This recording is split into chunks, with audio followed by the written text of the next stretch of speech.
Hi!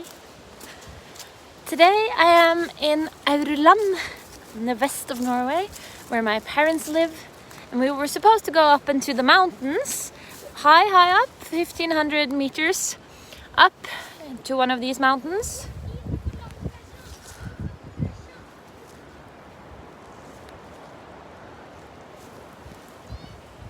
But when we got up there, it was just too much fog and too much wind and really cold.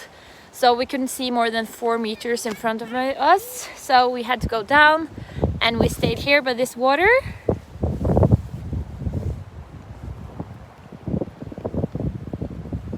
And we actually got fish. And you can see the story on Instagram, YouTube_Karen, to see the fish and the fishing and the eating.